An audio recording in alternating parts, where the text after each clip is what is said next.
Hi friends, this is Chinmay and welcome to our YouTube channel Tappar ji. और आपका lecture number 1 पे structure of atom में आपका स्वागत है। चलिए शुरू करते हैं बिना देरी करके। Structure of atom. Structure of atom आपके नाम से क्या पता चलता है? एटम का स्ट्रक्चर होगा, फिर एटम क्या होता है, फिर एटम क्या होता है नोट करते हैं।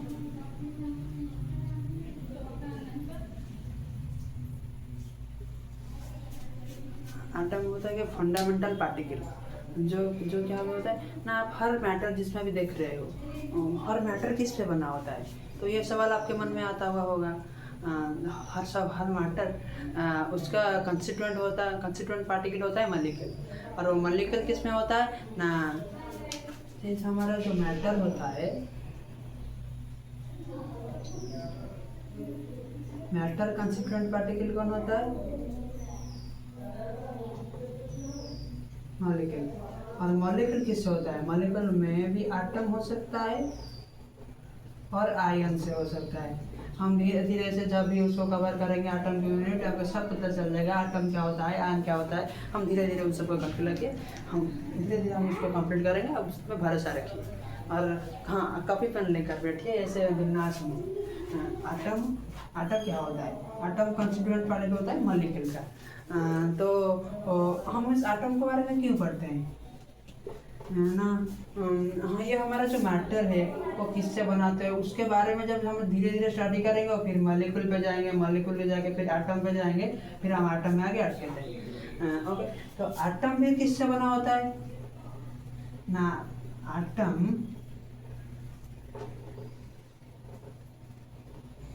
उसका जो फंडामेंटल पार्टिकल होता है, जो हर एटम में होता है, तो उसमें क्या होता है ना, इलेक्ट्रॉन,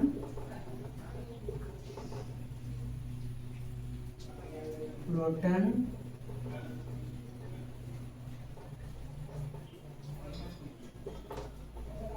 एंड न्यूट्रॉन। तो ये सब उसका फंडामेंटल पार्टिकल होता है, उसको सब एटॉमिक पार्टिकल बोलते हैं।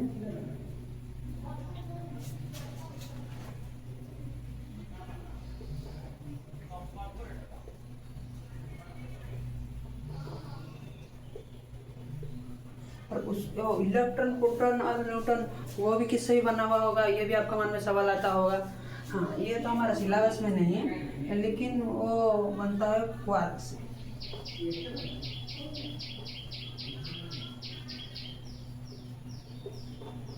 और इलेक्ट्रॉन, प्रोटॉन और न्यूट्रॉन तो ऐसे ही क्वार्क, और ऐसे क्वार्क एंड अदर ग्लूऑन होता है, उसके एनर्जी को बाइंड करने के लिए, वो हम हायर क्लास में पढ़ेंगे, उसके बारे में हमें ज़्यादा नहीं जानना है। हम इन सब एटॉमिक पार्टिकल के बारे में हम डीपली पढ़ाई करेंगे। ओके, एटम के जो सब एटॉमिक पार्टिकल होते हैं, हम उसका एक्सपर्ट हो गए, उसको कैसे डिस्कवर हुआ, उस सब के बारे में हाँ उसके। और हम आप चैप्टर के आगे जाने से पहले हम क्या करते हैं ना, पूरी स्ट्रक्चर एटम के ओवरव्यू लेते हैं, जिसको हम अगले 10 लेक्चर में कंप्लीट करने वाले हैं। ओके, पहले हम पढ़ेंगे डिस्कवरी ऑफ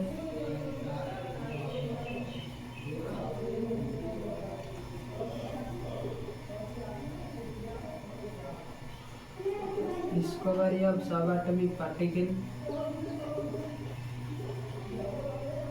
उसके बाद पढ़ेंगे हिस्ट्री ऑफ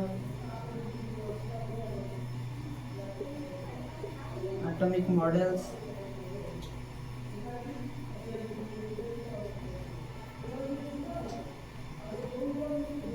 उसके बाद हम पढ़ेंगे इलेक्ट्रोमैग्नेटिक थ्योरी।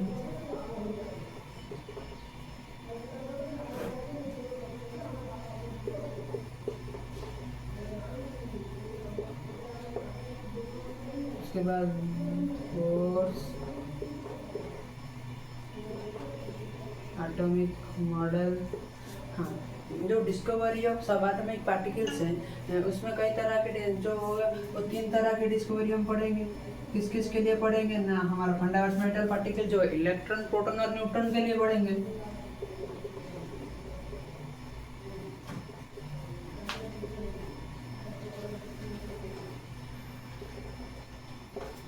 और जो हिस्ट्री ऑफ एटॉमिक मॉडल है, उसमें आपका सब का समरी रहेगा, सभी एटॉमिक मॉडल का।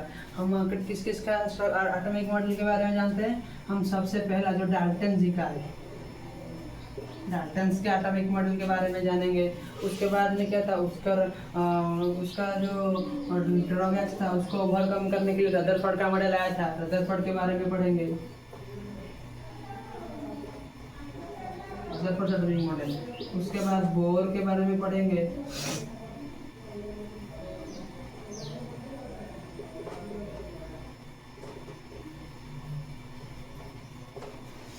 उसके बाद ये आपका सिलेबस में नहीं है लेकिन थोड़ा थोड़ा से हम पढ़ेंगे। अब किसके बारे में पढ़ेंगे ना, समरफील्ड के बारे में। फिर उसके बाद वेब एटॉमिक मॉडल पढ़ेंगे, mechanical web.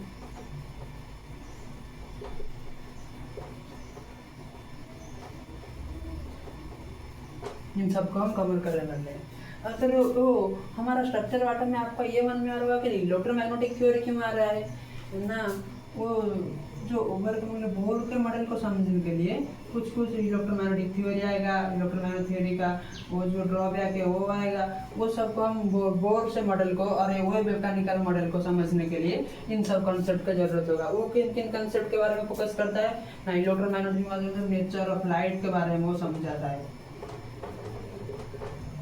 Nature of light के बारे में। और नेचर ऑफ लाइट को और वो किसी का जो प्लैंक्स क्वांटम थियरी वो उसके बारे में हम और डिटेल से पढ़ेंगे। वो सिर्फ एक ओवरव्यू है, आप ये मत सोचते कि वो इसमें सारी इतना ही खत्म कर वाले, नहीं भैया, ये ऐसा ही कुछ नहीं होगा। उसको हम और भी डिटेल में जाएंगे, धीरे धीरे से कवर करेंगे उन सब चीज़ को। वो सिर्फ एक ओवरव्यू में दे रहा हूँ। नेचर ऑफ लाइट के बारे में होगा, उसका Planck's quantum theory,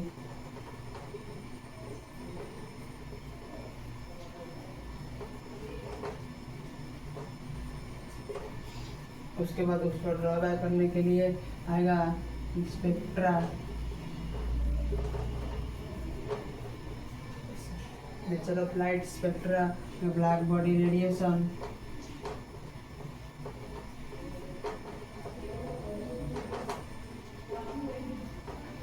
black body radiation. और फिर उसके बाद आएगा photo electric effect.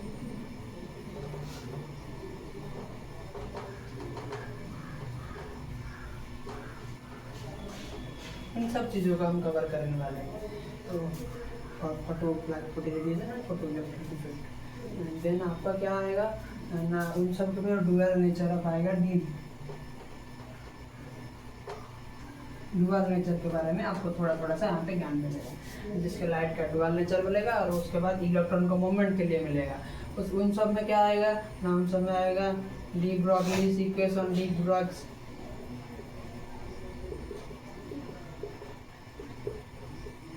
हाइजेनबर्ग्स uncertainty principal,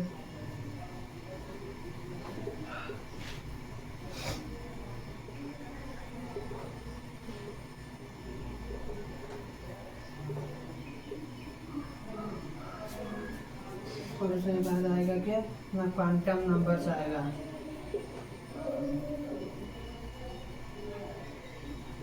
quantum number को हम अच्छी तरह से समझ जाने के बाद हमारा थोड़ा सा आएगा, उनमें थोड़ा सा लॉ आएगा। वो क्या होगा ना, इलेक्ट्रॉनिक कॉन्फ़िगरेशन। वो जो कि आप हर केमिस्ट्री में जब आपका जब 11th कंप्लीट होगा, 12th कंप्लीट होगा, जब भी केमिस्ट्री का नाम सोचेगा तो वही चीज़ के बारे में सोचेगा, हर जगह में दरकार आएगा। बहुत जरूरी है, मोस्ट इम्पोर्टेंट ये है, एग्जाम पॉइंट के व्यू से हो या बाकी हर कंसेप्ट को समझने के लिए आएगा।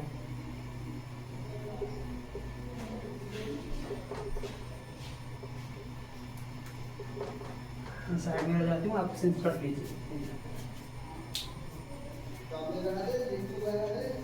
ओवरव्यू ऑफ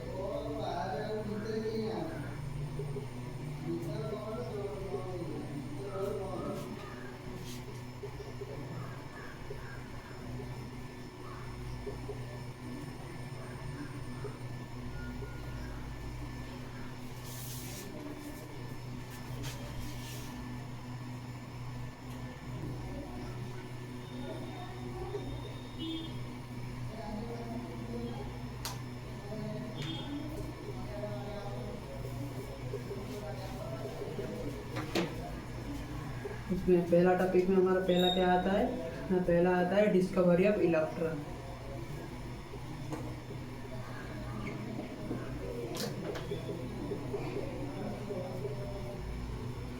चैप्टर का पहले से एक ओवरव्यू हो जाने पे ना मैं पूरी तरह से समझ आ जाएगा वो चैप्टर में क्या होता है। हाँ आपको ये हमारा आप पर क्या किए यकीन रखिए कि हम जितना भी पढ़ा रहे हैं वो जितना भी कंसेप्ट आपका नीट या जेईई में प्रयोग होता है वो सबको हम धीरे धीरे से कवर कर चलेंगे, सिर्फ हमारे ऊपर भरोसा रखिए। Okay, discovery of electron. आपने सबने तो पहले ये सोचा होगा कि पहले ये भी पढ़ा होगा कि एक ग्लास रॉड को कॉटन कपड़े में अब रब करके जो इलेक्ट्रॉन आता है और कि सिल्क कपड़े को अपने हेयर में जो खींचता है वो जो इलेक्ट्रॉन के बारे में जो सोचा है, हाँ वो वही इलेक्ट्रॉन के बारे में हम बात करेंगे। लेकिन उसको तो फैराडेस लॉस ऑफ इलेक्ट्रोलिसिस में बहुत तरह से समझ लगा है, लेकिन वो इलेक्ट्रॉन क्या होता है, वो कैसे डिस्कवर हुआ, वो पहले समझने के लिए हमें एक्सपेरिमेंट किया था क्रूग जी ने। उन्होंने क्या किया था ना, आइए धीरे धीरे समझते हैं। उन्होंने एक ग्लास रॉड लिया था डिस्चार्ज ट्यूब का,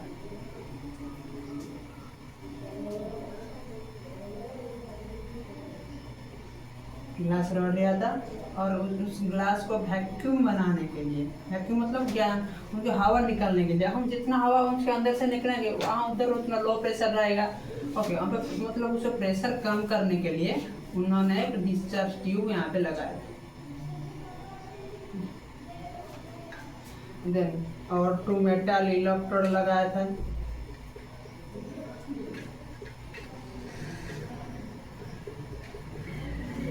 हम उसको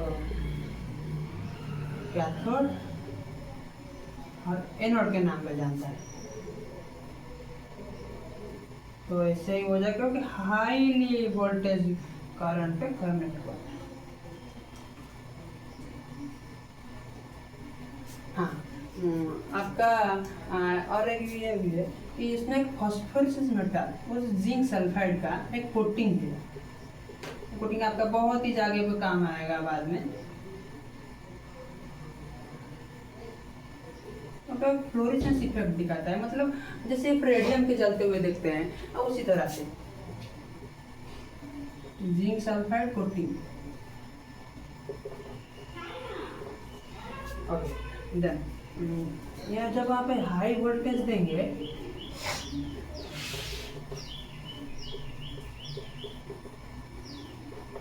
तब तक वहां से कुछ भी ऑब्जर्वेशन नहीं हो सकता।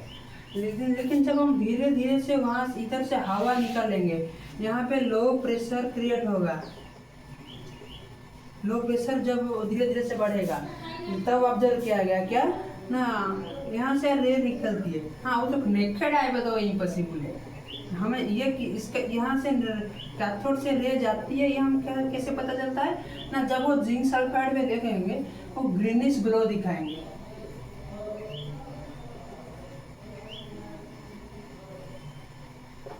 ग्रीनिश ग्लो करेंगे। पहले मैं आपको समझा देता हूँ, बाद में नोट करने के लिए वक्त दूंगा।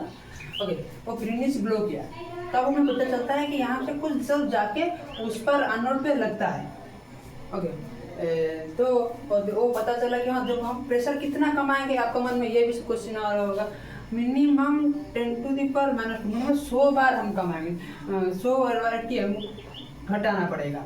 कैसे, मतलब आप सोच लिए कि यहाँ पे 1 ATM है, सोच लीजिए यहाँ पे बाद में 1 ATM है हमारा एटमॉस्फेयर के प्रेशर के बराबर है, और उसको 100 भाग छोटा करना पड़ेगा। इतना मिनिमम तो इतना करना चाहिए जब हम, क्योंकि कैथोड रे को ऑब्जर्व करने के लिए वहाँ पे लो टेम्परेचर चाहिए, वो जितना जो भी गैस ले सकते हैं हम। ओके, देन देखा गया कि वहाँ पे ग्रीनिश बम्बार्डमेंट हो रहा है, धीरे धीरे धीरे धीरे ग्रीनिश फ्लैग हो रहा है। इसी की इफेक्ट को बोलते हैं फॉस्फोरेसेंस इफेक्ट, जो दिखाती है। जिंक सल्फाइड उसके लिए हमारे यूज करते हैं। ओके, ये तो गया एक्सपेरिमेंट। अब उनका एक्सपेरिमेंट का रिजल्ट क्या आया हम पे, उसके बाद हम उसको समझते हैं। अब हम परसेंट निकालेंगे, जो कि वो मुख साहब ने किया था, आपको तो मैंने पहले बता चुका हूँ। ओके, मैं पहले आपसे ले गया हूँ, आपको समझने के लिए जब आसानी होगा पहले आप एक नोट कर लीजिए। मैं आप पॉज करके स्क्रीनशॉट ले लीजिए, मैं आपको पूरी तरह से पॉइंट बाय पॉइंट समझा लूँगा। ओके, कैथोड रे एक्सपेरिमेंट में पहला क्रूग साहब ने स्टडी किया था कि जब जो कोई भी पार्टिकल आ रहा है उसका शैडो क्रिएट हो रहा है। मतलब क्या हो रहा है ना, जो भी कुछ हम इस कैथोड रे का जो रे निकल रहा था, जो कैथोड से रे निकल रहा था, जब जो किसी भी हम पार्टिकल को वहाँ पे रखेंगे उसका शैडो क्रिएट कर रहा है। मतलब वो कैथोड रे क्या, वो एक पार्टिकल नेचर शो कर रहा है। अब एक लाइट का एक पार्टिकल नेचर का ही तो एक इफेक्ट है, जो डिफ्रैक्शन हो या फिर रिफ्लेक्शन हो, वो सब क्या रहेगा, पार्टिकल नेचर का लाइट का रहेगा। देन आपको ओके, देन सेकंड पॉइंट, एक लाइट पेडल होता है। लाइट पेडल ना वो बहुत हल्की सी एक चीज़ होती है, जो कि थोड़ी सी भी कोई वहाँ जाने पे वो हिल जाती है। और ऐसा ही एक लाइट पेडल का लोगो रहता है, उस वैसे में ऐसा दिखाई नहीं देता एक्चुअली। जैसे ही एक लाइट पेडल जब हम उसके रास्ते में रखेंगे, वो लाइट पेडल को भी रोटेट कर रहा है। कैथोड से जा रहा है, वो लाइट पेडल को भी रोटेट कर रहा है। उसका मतलब ये भी एक पार्टिकल नेचर के लिए क्लैरिफाई कर रहा है। तो उसके बाद क्या हुआ ना, जब कैथोड रे को तरह तरह की भी एक्सपेरिमेंट करते हुए उसका नेचर को फाइंड करने के लिए बहुत कुछ ऐसे एक्सपेरिमेंट किया गया।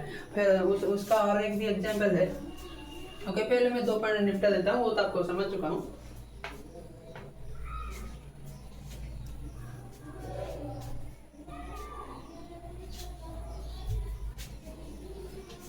पहला 2 पॉइंट तो मैं आपको समझा चुका हूँ पहले। उसके बाद यहाँ पे मैं आपको एक डायग्राम करके समझाने की कोशिश करूँगा। जो रहता है उसके बाद क्या हुआ ना, एक इलेक्ट्रिक फील्ड में रखा गया। एक पॉजिटिव चार्ज नेगेटिव चार्ज होगा तो इलेक्ट्रिक फील्ड ऐसे रहेगा। ये इलेक्ट्रिक फील्ड की डायरेक्शन है, वो तो आप फिजिक्स में अच्छी तरह से पढ़ेंगे। पॉजिटिव से नेगेटिव तरफ होता है। जब वो कैथोड रे हम उसको पास करते हैं, वो पॉजिटिव प्लेट की तरफ डिफ्लेक्ट होता है। एक कैथोड रे, उसका मतलब उसमें क्या पता चलता है, जो पॉजिटिव की तरफ अट्रैक्ट होता है, तो उसका मतलब वो मस्ट भी जो भी कैथोड रे जिस भी पार्टिकल हो, वो मस्ट भी नेगेटिव चार्ज कैरी कर रहा होगा, जो कि पॉजिटिव की तरफ अट्रैक्ट हो रहा है। फिर उसको फिर उठा के हमने एक उसी डिस्चार्जिव के ऊपर हम मैग्नेट रखे, नॉर्थ पोल साउथ पोल। वो मैग्नेटिक फील्ड में वो कैसे करेगा ना, वो कैथोड रे जो भी हो है तो एक पार्टिकल ही ना। जब कोई पार्टिकल, जो कोई वो चार्ज पार्टिकल जब भी कोई मूव करता है, वो इलेक्ट्रिक फील्ड क्रिएट होता है। उसके बाद वो हम तो इलेक्ट्रोस्टैटिक से 12th में अच्छी तरह से समझेंगे, लेकिन हम तो थोड़ा सा जानकारी उससे ले लेते हैं कि जब वो पार्टिकल क्या हो रहा है, वो नॉर्थ पोल की तरफ डिफ्लेक्ट हो रहा है। ओके, देन इसी deflection of electric magnetic field और इलेक्ट्रिक फील्ड में लेकर एक स्टडी बाद में डॉक्टर साहब ने किया था। डॉक्टर साहब ने क्या किया था ना, वो चार्ज बाय मास रेशियो को, मास की वजह से वो जो हो रहा है मैग्नेटिक फील्ड में इफेक्ट, और चार्ज की वजह से जो हो रहा है इलेक्ट्रिक फील्ड में इफेक्ट, उन दोनों इफेक्ट को स्टडी किया और उनका E/m रेशियो निकाला। उन E/m रेशियो हमारा क्यों जरूरत है, ये भी एक अच्छा सवाल बनेगा। E/m रेशियो हमारा क्यों जरूरत है ना, E/m रेशियो हमारा, पहले मैं निपटा देता हूँ।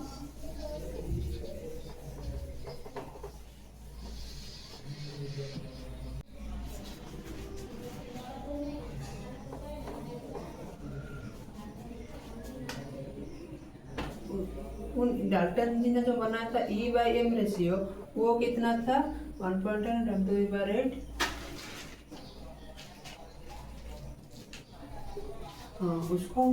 उससे हम क्या करेंगे, वो बहुत हेल्पफुल रहेगा उसको मास कैलकुलेट करने के लिए। कैथोड रे में जो भी पार्टिकल है उसका मास कैसे कैलकुलेट करेंगे, चार्ज बटे E/m रेशियो, वो निकल के आ जाएगा मास।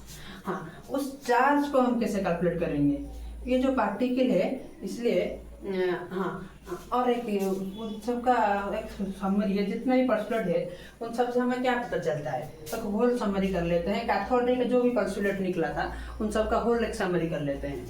ओके, वो पार्टिकल क्या करे ना, वो नेगेटिवली चार्ज है,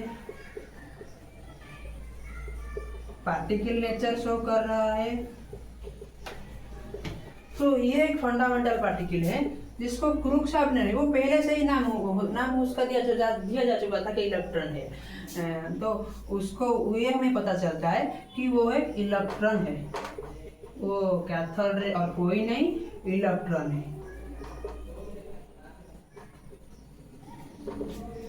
और इस इलेक्ट्रॉन का चार्ज को हम कैलकुलेट करने के लिए, ओके, उसका चार्ज को कैलकुलेट करने के लिए टू कैलकुलेट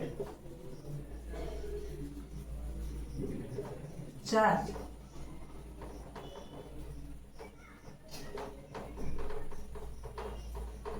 क्या होता ना, मिलीगन ने एक एक्सपेरिमेंट किया था, उसको हमारा वो सिलेबस में नहीं है, हम थोड़ा सा समझा देता हूँ। एक्चुअली वो में इसमें एक बॉक्स रहता है, उनका 2 चैम्बर रहता है। थोड़ा सा हम थोड़े से जानकारी के लिए मैं समझा देता हूँ वैसे। वहाँ से एक एटमाइजर है, जहाँ से एटमाइजर मतलब जो भी आपको कोई परफ्यूम का बोतल मान लो, परफ्यूम का बोतल में से हम जैसे इलेक्ट्रॉन को उसमें परफ्यूम नहीं है, उसमें इलेक्ट्रॉन भरा हुआ है, उसको हम थ्रो करेंगे इससे इलेक्ट्रॉन ड्रॉपलेट को, इससे इलेक्ट्रॉन आ जाएगा और नीचे वाले चैम्बर में हम इलेक्ट्रिक फील्ड फ्लो करेंगे, इलेक्ट्रिक फील्ड को छोड़ेंगे। ओके, देन इस एटमाइजर पे जो इलेक्ट्रॉन डाले, फिर यहाँ पे जो इलेक्ट्रॉन बैलेंस होगा उसमें कितने रहेगा, वो ग्रेविटी रहेगा नीचे और ऊपर रहेगा इलेक्ट्रिक फील्ड। उन दोनों बैलेंस करके ऐसे ही हमें वो जो मैग्नेटिक फील्ड रहा था वो चार्ज की वजह से उसमें से चार्ज निकल आएगा। और हाँ, ये क्या है ना, मिलीकेन्स एक्सपेरिमेंट है।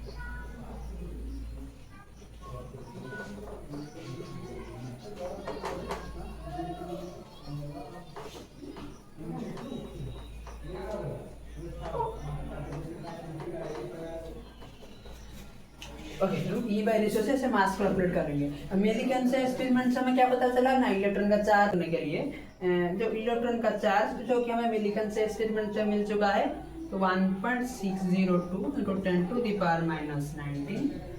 Then E by M ratio तो डाल्टन जी का हमारे एक्सपेरिमेंट से हमें मिल चुका है। ओके, तो 1.7 into 10 to the power 8। Then वो निकल जाएगा 1.91 into 10 to the power minus 20।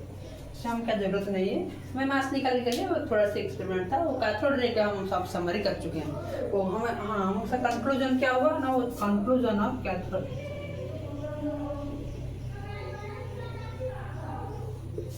Okay, then अब हम कैथोड रे एक्सपेरिमेंट खत्म कर चुके हैं, अब एनोड रे के लिए जाएंगे। अब ये एक्सपेरिमेंट किस लिए हो रहा है ना, सब एटम डिस्कवरी ऑफ इलेक्ट्रॉन खत्म हो चुका है, अब हम इसको लिए प्रोटॉन पे जाएंगे। Okay, discovery of subatomic particle to idea proton. Then उसी तरह पूरी तरह से आयस्ट्रॉन जैसे भी हम कैथोड रे एक्सपेरिमेंट किए थे, उसी तरह से उसका साथ डिस्चार्ज ट्यूब लेंगे।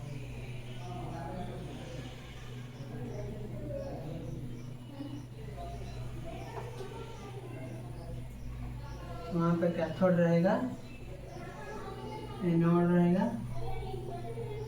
ओके, अब फ्लोरेसेंस हम एनोड तो क्या, एनोड की तरफ से आएगा, वो तो कॉमन सेंस है।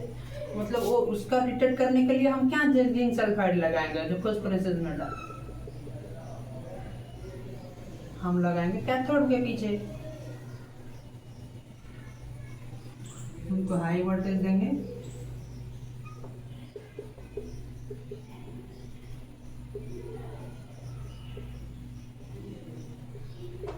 और हाँ, उसको प्रेशर कम करने के लिए एक वैक्यूम पंप बनाएंगे। देन से स्टडी करते हैं। हाँ, जैसे कैथोड से ही निकल के आ रहा था, ऐसे एनोड रे नहीं है, उसका मतलब थोड़ा डिफरेंट है। हाँ, बाकी सब टीचर यूट्यूब में हो जो भी हो वो बढ़ाते हैं कि वो एनोड से ही आता है, लेकिन वो ऐसा नहीं होता। वो एनोड के तरफ से आता है, लेकिन वो एनोड से नहीं आता। आइए उसके बारीक से समझते हैं। पहले आपको मैं गलत ही समझा देता हूँ, जिस तरह अच्छा ही समझाने पे आपको अच्छी तरह से समझ आए।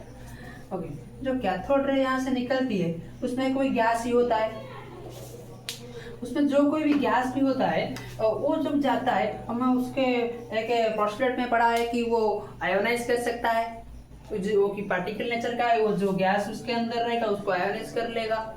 ओके, तो उसी तरह ये जो गैस जो कैथोड रे जाता है वो गैस के साथ टकरा के वो आयोनाइज कर देता है। ओके, देन फिर हाँ, उसको स्टडी करने के लिए यहाँ पे कैथोड लग में फॉस्फोरेटेड कैथोड से होल्ड करते हुए एक कैथोड लगाएगा, क्योंकि वो उसको रोक सकने के लिए। देन यहाँ पे तो यहाँ जब 2.5 लीटर में हम धीरे धीरे प्रेशर को लो करेंगे, तो कैथोड रे लेना शुरू होगा।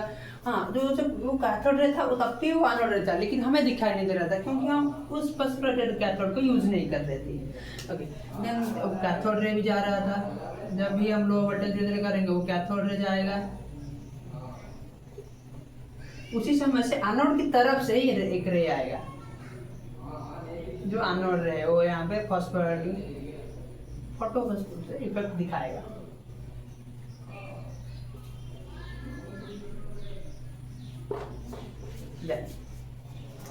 हाँ, उसी का हम पर्सुलेट पूरी तरह से नोट कर लेंगे एंड देन आप थोड़े से सब समझ ले, अब से पर्सुलेट नोट करेंगे एक एक बारीक से।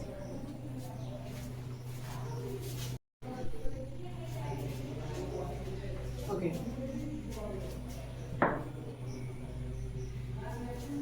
तो कैथोड रे का बाद जब एनोड रे पढ़ रहे हैं, जब एनोड रे का और पर्सुलेट में लग जाए वो भी कोई नई बात नहीं, वो पहले से मैं समझाया हूँ। ओके, तो क्या है ना, वो कैथोड रे से थोड़ा सा हल्का, थोड़ा सा धीरे मूव करेगा, मतलब उसका मतलब क्या होगा, वो कैथोड रे से थोड़ा सा हेवी होगा। देन वो पर्सुलेटेड कैथोड यहाँ पे यूज होगा क्योंकि वो एनोड रे को डिटेक्ट करने के लिए, वो तो अभी थोड़ी सी है। एनोड रे तो ऑल्सो नोन एज कैनाल रे, क्यों? क्योंकि वो जो पर्सुलेटेड कैथोड है वो जो होल के बाद जाने से बाद ही उसको पता चलता है, इसलिए उसको कैनाल रे भी बोला जाता है। Okay, then anode ray emitted, इसको मैं पहले से बता चुका हूँ, anode ray are not emitted from anode but from between the anode and cathode. Okay, हाँ, ये वो क्यों होता है ना, वो knockout of electron due to cathode ray. ये जो उस डिस्चार्ज ट्यूब में जो गैस होता है, उस गैस के बाद टकराने के, उस गैस मॉलिक्यूल जैसे ऐसे टकराने से बाद वहाँ से इलेक्ट्रॉन ऐसे लूज नॉकआउट हो जाता है, तो वो एक पॉजिटिवली चार्ज पार्टिकल बन जाता है। और आयोनाइजेशन के लिए जो मैं वो कैथोड रे जरूरी है, वो भी मैं बोला था पहले पीछे से। देन क्या होगा ना, देन उसका E/M रेशियो के मैं यहाँ पे डिस्क्राइब नहीं किया हूँ। Okay, then E/M ratio, sorry, okay, पहले से हम स्क्रीनशॉट मार लेना, उसको मैं समझा दूंगा हूँ। E/M रेशियो इसका भी डाटा से निकालोगे, ऐसा तो नहीं होगा लेकिन पहले इलेक्ट्रॉन लेने करेंगे और उसके लिए पार्शियलिटी, ऐसा तो नहीं हो सकता। ओके, देन E/M रेशियो जो उनका निकाले थे, it is independent,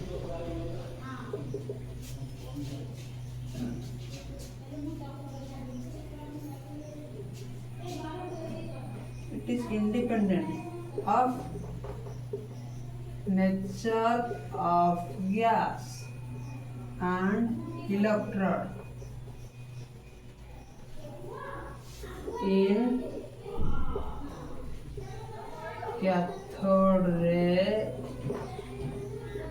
experiment, but it is depends upon gas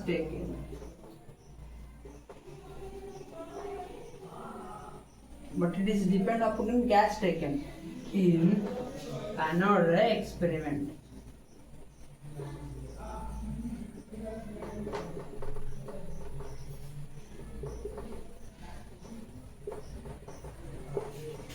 okay, आप उसको तो पहले से तो नोट कर चुके होंगे, मैं उसको पहले लिखता हूँ। देन जो E/M रेशियो के बाद हम उसके बाद क्या बात करेंगे, हाँ, उसके बाद एनोड रे का कंक्लूजन क्या हुआ, एनोड रे एक्सपेरिमेंट का कंक्लूजन क्या हुआ, हम उसके बारे में बात करेंगे। ओके, एनोड रे का कंक्लूजन क्या होगा ना, एक पार्टिकल है और जो कि नेगेटिव प्लेट की तरफ अट्रैक्ट हो रहा है, उसका मतलब क्या होगा, वो पॉजिटिवली चार्ज होगा।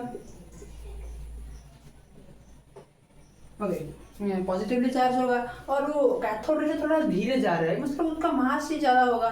दोनों तो लाइट के स्पीड पे ही जाएंगे। और थोड़ा सा मैं डिस्क्राइब कर लेता हूँ, दोनों लाइट से स्पीड पे ही जा रहे हैं, लाइट के स्पीड में ही जा रहा है, तो क्या होगा, उनका वेलोसिटी सेम होगा, उनका वेलोसिटी क्या होगा ना,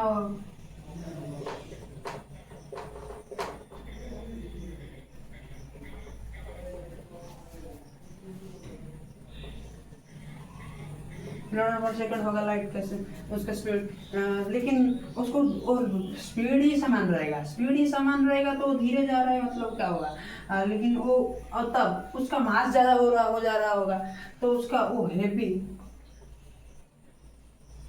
then electron plus cathode ray. Cathode ray की किसके वजह से हो रहा था? इलेक्ट्रॉन की वजह से हो रहा था। ओके, देन उसके बाद में पता चलता है कि अगर एक पॉजिटिवली पार्टिकल है और वो इलेक्ट्रॉन से ज्यादा है तो वो क्या हो सकता है? Subatomic particle, that named as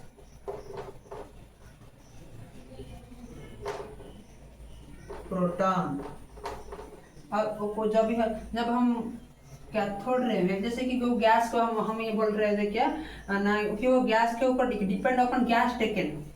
जब हम उसके गैस में हाइड्रोजन गैस लेंगे तो क्या बन जाएगा? हमारा प्रोटॉन, मतलब H+ आएगा जिसमें अब इलेक्ट्रॉन नहीं है। अब तो पहले से पढ़े होंगे तो पता होगा, ना पढ़ा तो हम पढ़ा जाएंगे, कोई दिक्कत नहीं है। जब हम उसके पे हाइड्रोजन गैस लेंगे, कैथोड से जा रहा है एनोड से, जब हाइड्रोजन गैस से जब वो कैथोड रे निकलेगा वो एक इलेक्ट्रॉन को नॉकआउट कर लेगा, वो क्या बन जाएगा? वो H+ बन जाएगा, देन वो प्रोटॉन कहलाएगा। ओके, तो हम उसको आप नोट कर ले चुके हैं, डिस्कस कर चुके हैं, प्रोटॉन के लिए कर चुके हैं। देन आ रहा है क्या? न्यूट्रॉन। न्यूट्रॉन क्या होता है? न्यूट्रॉन, हाँ हम थोड़ा डिस्कस पहले करेंगे न्यूट्रॉन। ऐसे उसके पहले हमें रेडियो एक्टिव डीके समझना पड़ेगा। रेडियो एक्टिव डीके क्या होता है?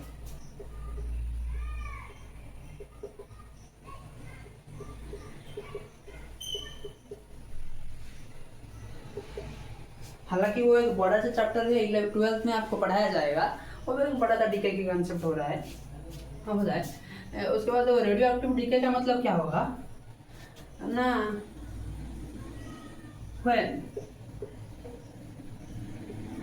unstability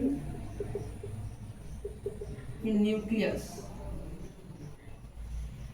हम थोड़ी देर बाद उसके बारे में बारीकी से पढ़ेंगे, न्यूक्लियस क्या होता है उसके बारे में थोड़ा सा पहले इसी मॉडल पे। when unstability in nucleus,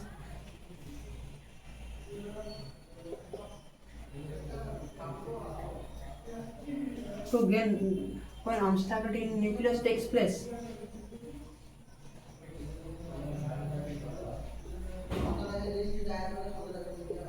to gain stability the atom splits। हम ज़्यादा नहीं जानेंगे, इतने से ही रखेंगे ऐसे। हाँ, अगर जब हीलियम प्लस चार्ज को हम इस तरह से पढ़ेंगे, हीलियम चार्ज को जब एक बेरिलियम चार्ज पर बम्बार्डेड किया गया तो उनके मतलब अनस्टेबिलिटी होगा, तो एक कार्बन आटम हुआ और एक पार्टिकल निकला, तो अजीब सा पार्टिकल था। क्या क्यों अजीब सा पार्टिकल से क्या गया ना? जिसका कोई मास नंबर 1 है, जिसका कोई चार्ज ही नहीं है। ओके, हीलियम प्लस पर से अच्छा बेरियम का है, वो कार्बन ही निकलेगा। ओके, हाँ उसका मास नंबर कार्बन का 12, 6, 4। ओके,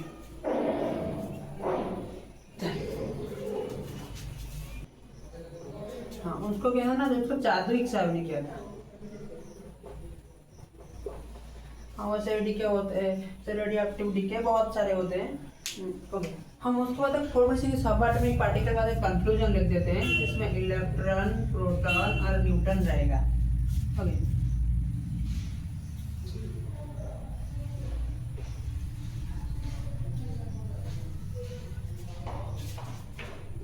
उनमें से यहाँ चार्ज, कूलम,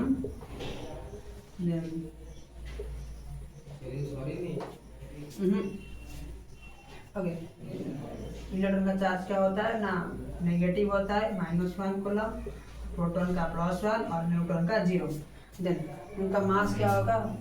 9.11 × 10⁻31 kg, और ऐसे प्रोटॉन का होगा 1.672 × 10⁻20 kg। हाँ ऐसे सब कैलकुलेटेड है, थोड़ा का भी न्यूमेरिकल करने में जरूरत आएंगे। 1.674 × 10⁻28 kg। ओके, आप नोट कर दीजिए।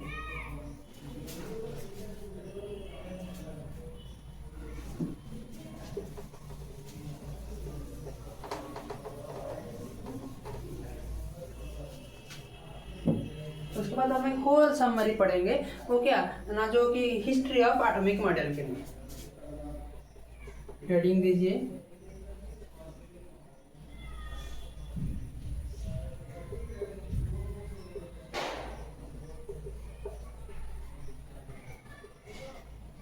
आपको मैंने से पहले सर लेक्चर से पहले ही हमें स्ट्रक्चर पैटर्न का जब किया था, क्या समरी कहता तब मैं बता दिया था।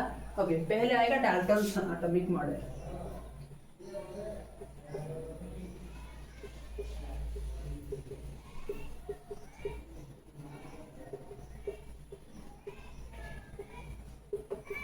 Dalton's atomic model.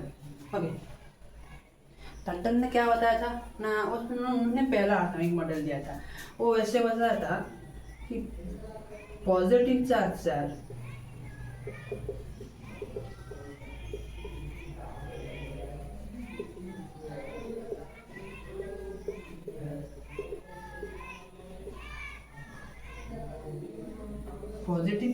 Uniformly distributed है। हाँ, उसे कैसे बताया था उनको मैं समझने के लिए आप एक तरबूज को समझ ले। तरबूज, अगर तरबूज में जैसे माना कि एक तरबूज है, ओके, उनमें से उनका जो मंजी बीज है जो उसका ऐसा, और वो लाल वाला हिस्सा है,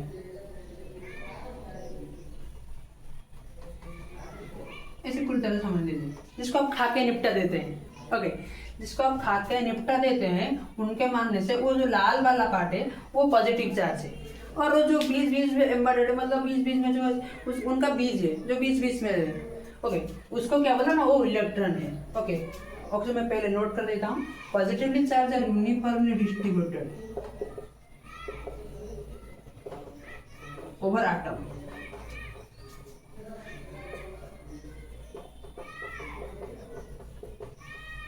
Electrons are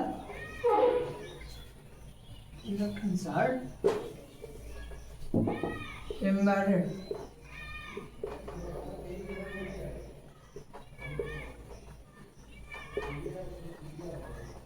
between them। Okay, उनके मानने से, और उसको भी एक फॉर्म एंड फूडिंग मॉडल भी उसे कह रहे, मतलब आप जो खीर खाते हैं, उनका खीर में जो सब धले सफ़ेद रंग का है, सफ़ेद रंग का को बोल रहा है पॉजिटिव चार्ज, जो यूनिफॉर्मली डिस्ट्रीब्यूटेड है, और उनमें जो काजू किसमें जो ड्राई फ्रूट जितना पड़ता है उसको इलेक्ट्रॉन के साथ कंपेयर किया हुआ है। और उसको वाटरमेलन मॉडल भी कहा जाता है।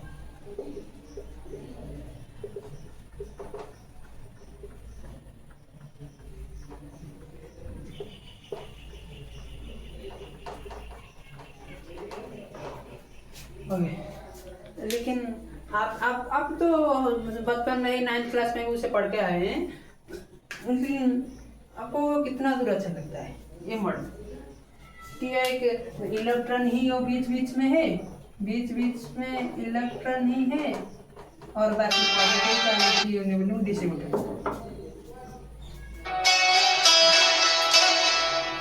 उसका ड्रॉबैक क्या है, वो एक्सप्लेन ही नहीं कर पाया। ओके, वो क्या एक्सप्लेन, बहुत ही कुछ चीज, वो एटम के स्टेबिलिटी में बारे में, वो या फिर वो सिर्फ न्यूट्रलिटी के बारे में बताया था, positive charge are equal with the negative charge. Okay, what drawback is fails to explain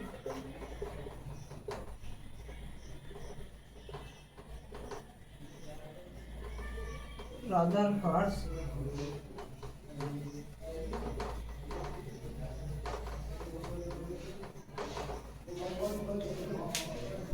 thanks student, आज के लिए इतना ही, फिर मिलते हैं दूसरे लेक्चर में।